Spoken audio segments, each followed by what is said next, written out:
guys, welcome back for another one. It's going to be on the $500 jet ski. I'm going to show you how to index this crank. What I got here is a degree wheel that I printed offline and glued onto a piece of cardboard that I fit on the crank behind the PTO adapter. And I have a piece of mechanics wire bolted here. As you can see, it's zeroed out.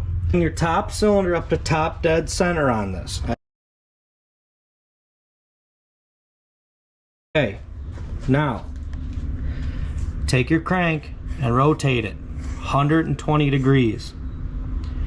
That'll bring your mag cylinder all the way up to top dead center.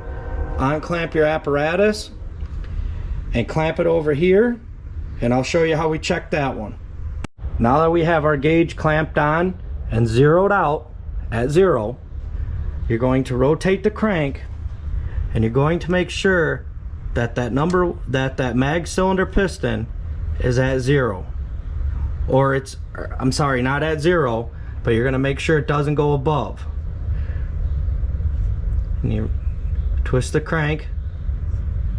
You can see this gauge is not super accurate, but you can see at 120 right there, that piston is all the way at its highest point. Now I believe there's a 10 thousandths allowance on this. So you can see I'm at 120, and my gauge, I gotta reset it. It's not a very good gauge. That's at 0.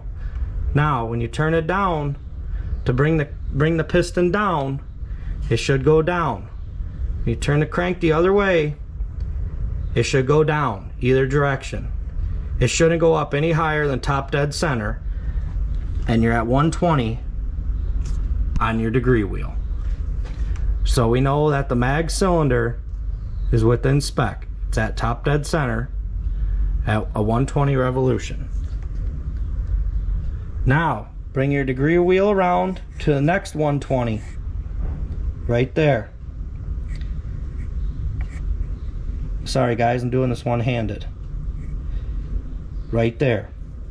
Now clamp your gauge on here. This is a Harbor Freight gauge. It's not the most accurate, but it will get the job done for 40 bucks. Let me clamp it on here and I'll show you guys. Okay, there you have it. The caliper is zeroed out. It's touching almost the very middle of the piston, just like that. It's the best I can get it. And you're going to turn the crank in the right hand direction and make sure you don't go past 0 on your gauge. So as you can see, my gauge has got to be zeroed a little bit better. Like I said, it's not a great gauge, my caliper. I'm not sure the proper name for this gauge. I forget off the top of my head. There you go, zeroed out. Now you're at 120. Rotate your crank to your right, should decrease. If you rotate it to your left, it should decrease. If it increases when you're on top dead center more than 10 thousandths, if it comes up higher when you're on the 120 mark, just like that, if it comes up any higher than 10 thousandths, I believe the spec is, don't quote me, look it up yourself to double check, then your crank is out of phase. This crank is in phase, so this crank is good to go. That's what we want. And once again, it's going to be in 120 degree increments.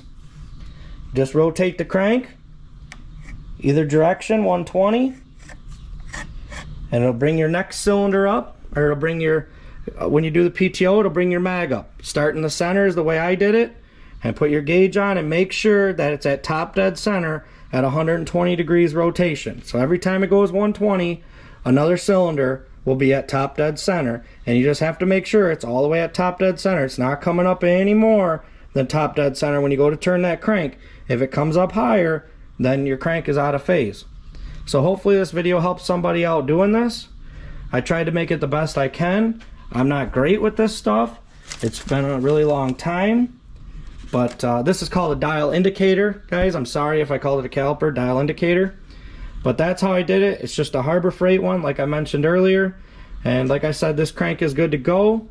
As you can see, I kind of had to go to the outside a little bit from the middle of this piston because it was getting detonation, denotation in the middle. It was melting down, being lean or hot. So there you have it. That's how you index one of these SLT 750 Polaris cranks. Thanks for watching. Like, comment, and subscribe.